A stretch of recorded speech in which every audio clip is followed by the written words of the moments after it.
हम होली पे लेख लिखते हैं अर्थात होली पे निबंध लिखते हैं तो हमें क्या लिखना होगा, ध्यान दीजिएगा, भूमिका, अंतर्कथा, महत्व और उपसंहार लिखना होगा। चलिए सबसे पहले हम लिखेंगे होली पर निबंध।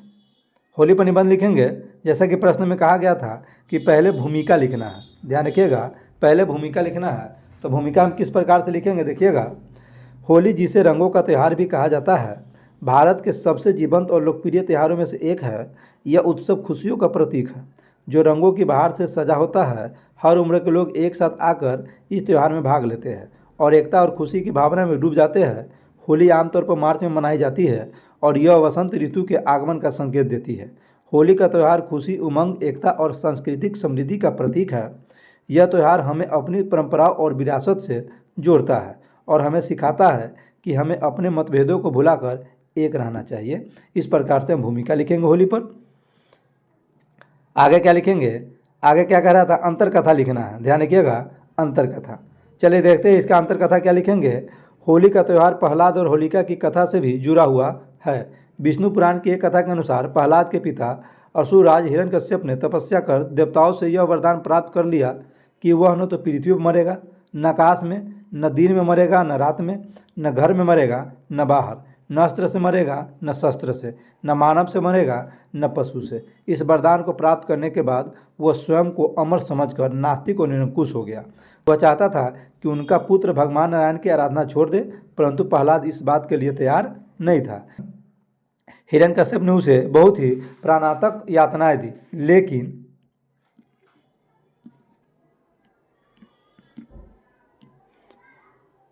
लेकिन वह हर बार बच निकला। हिरण्यकश्यप की बहन होलिका को यह वरदान प्राप्त था कि वह आग में नहीं जलेगी, अतः उसने होलिका को आदेश दिया कि वह प्रहलाद को लेकर आग में प्रवेश कर जाए, जिससे प्रहलाद जलकर मर जाएगा। परंतु होलिका का यह वरदान उस समय समाप्त हो गया जब उसने भगवान भक्त प्रहलाद का वध करने का प्रयत्न किया। होलिका अग्नि में जल गई, परंतु नारायण की कृपा से प्रहलाद का बाल विवाह नहीं हुआ। आगे लिखेंगे इस घटना की याद में लोग होलिका जलाते हैं और उसके अंत की खुशी में होली का पर्व मनाते हैं। यह था होली का अंतर्कथा। अब आगे क्या कह रहा था लिखने के लिए, होली का महत्व लिखना है हमें। किस प्रकार से लिखेंगे देखते हैं।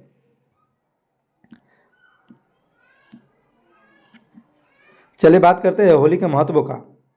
क्या होगा, होली के दिन बुराई पर अच्छाई की जीत हुई थी, इसलिए लोगों को इस त्यौहार से शिक्षा मिलती है कि चाहे बुराई कितनी ही बड़ी क्यों न हो, हमेशा अच्छाई की जीत होती है।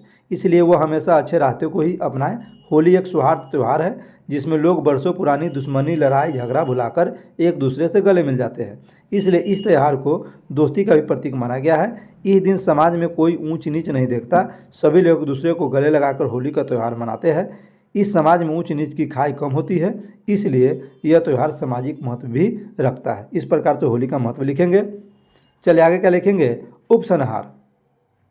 आगे लिखेंगे होली का उपसंहार किस प्रकार लिखेंगे, ध्यान दीजिएगा। होली का त्यौहार बुराई पर अच्छाई की विजय का प्रतीक माना जाता है। इस त्यौहार से सीख लेते हुए हमें भी अपनी बुराइयों को छोड़ते हुए अच्छाइयों को अपनाना चाहिए। इस त्यौहार से एक और सीख मिलती है कि कभी भी हमें अहंकार नहीं करना चाहिए, क्योंकि अहंकार हमारे सोचने समझने की शक्ति को बंद कर देता है।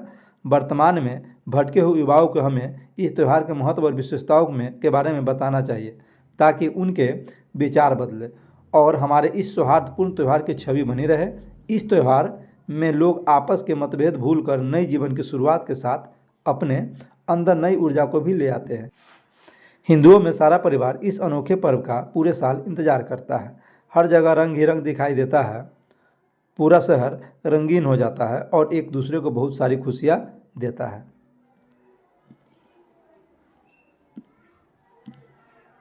सबके घरों में तरह तरह के पकवान बनते हैं। शाम को सब एक दूसरे के घर जाते हैं और अबीर गुलाल लगाते हैं। इस प्रकार से था होली का यह उपसंहार। ध्यान रखिएगा, यह होली का उपसंहार था।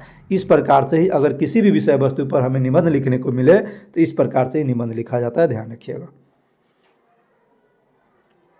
चलिए आगे देखेंगे, आगे किस प्रकार से प्रश्न पूछे जाएंगे फाइनल परीक्षा में। ध्यान दीजिएगा, पूछा जाएगा वार्षिक परीक्षा में प्रथम आने पर अपने मित्रों को बधाई देते हुए एक पत्र लिखिए, अथवा दो छात्रों के बीच परीक्षा में आए कठिन प्रश्नों को लेकर हुई बातचीत को संवाद के रूप में लिखिए।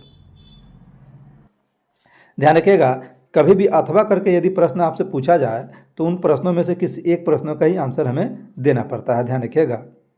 ध्यान दीजिएगा, वार्षिक परीक्षा में प्रथम आने पर अपने मित्र को बधाई देते हुए पत्र लिखना हो तो हम किस प्रकार लिखेंगे, ध्यान से देखिएगा आप लोग।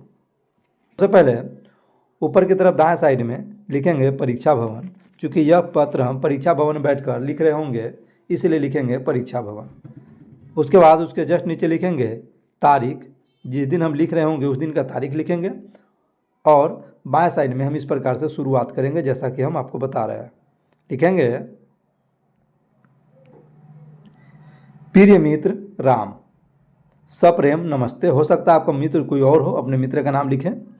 सप्रेम नमस्ते, मैं यहाँ कुशल पूर्वक हूँ। आशा है कि तुम स्वस्थ और प्रसन्न होगे। अभी अभी तुम्हारे वार्षिक परीक्षा के परिणाम के बारे में पता चला और यह जानकर अत्यंत हर्ष हुआ कि तुमने अपनी कक्षा में प्रथम स्थान प्राप्त किया। यह तुम्हारी कड़ी मेहनत, लगन और अनुशासन का परिणाम है। तुम्हारी सफलता न केवल तुम्हारे लिए बल्कि हम सबके लिए भी गर्व का विषय है। मुझे पूर्ण विश्वास था कि तुम अपने अथक परिश्रम से यह मुकाम हासिल करोगे। तुम्हारी यह उपलब्धि अन्य विद्यार्थियों के लिए भी प्रेरणा स्रोत बनेगी।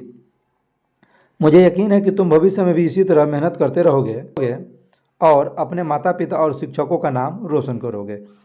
अपनी इस सफलता का जश्न जरूर मनाओ, क्योंकि यह तुम्हारी मेहनत का ही प्रतिफल है।